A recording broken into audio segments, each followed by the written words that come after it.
La vérité n'a pas été dite aux Sénégalais sur ce dossier, comme je l'ai dit tout à l'heure. Mais nous n'avons pas trouvé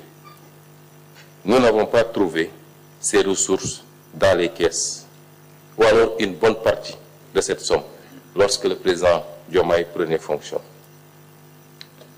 Les responsabilités devront être situées, le ministre de la Justice en a parlé, de tous ceux qui ont eu à jouer un rôle. J'ai parlé du ministre Moussa Faba, j'ai parlé du ministre et du Premier ministre Amadou Ba, j'ai parlé du ministre des Finances Abdoulaye Daouda Diallo, Monsieur le Président de la République Macky Sall, qui ne pouvait ignorer ces pratiques, devront expliquer aux Sénégalais pourquoi et comment ils ont pu plonger le pays dans cette situation. Si on le fait, c'est parce qu'il est indispensable, d'autant que nous allons demander aux Sénégalais de consentir à des efforts extrêmement importants les années à venir. Le ministre de l'économie en a abordé certains, sur la subvention, sur la fiscalité et sur beaucoup d'autres aspects.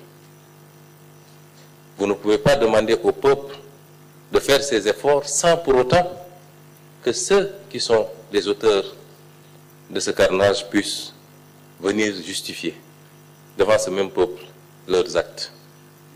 Et c'est extrêmement important. Mais je ne voudrais pas terminer sur une note négative. Je veux parler au peuple sénégalais. La situation est certes pas reluisante. Nous nous y attendions, même si ce qu'on découvre dépasse l'entendement. Mais elle n'est pas irrécupérable pour autant.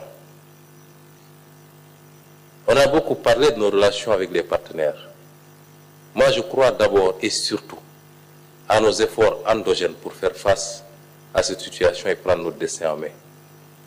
À un peuple qui veut, rien n'est impossible. Et ma conviction, c'est que le peuple sénégalais veut. Et il a aujourd'hui la locomotive qu'il faut.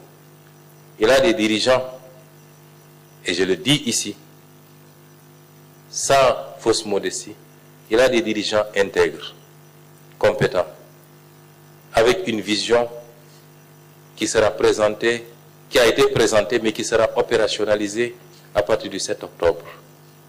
Des équipes dynamiques, majoritairement jeunes, qui ne ménagent aucun effort pour atteindre le résultat, qui sont dans un engagement patriotique, désintéressé. Pour que ça marche, il faut que le peuple se hisse à la hauteur de ce leadership, en l'accompagnant, en privilégiant le débat qualitatif, en répondant présent à l'effort de développement qui doit tous nous interpeller. Il y aura beaucoup d'efforts à fournir. Churchill avait dit à son peuple en pleine guerre qu'il ne leur promettait pas. Tout ce qu'il pouvait leur promettre, c'est du sang et de la sueur, mais qu'au bout, il verrait la victoire. Nous n'en sommes pas à ça. Nous demandons simplement au peuple de consentir un tant soit peu de sacrifice, chacun et chacune d'entre nous. Et quand nous leur présenterons la nature de ces sacrifices, qu'on fasse l'effort de dépassement qu'il faut, qu'on fasse preuve de beaucoup d'altruisme pour que la chose que nous gérons en commun puisse prospérer. Parce que si elle prospère, chacun d'entre nous individuellement va prospérer. Et nous vous garantissons, nous de notre côté, que nous ne ménagerons aucun effort.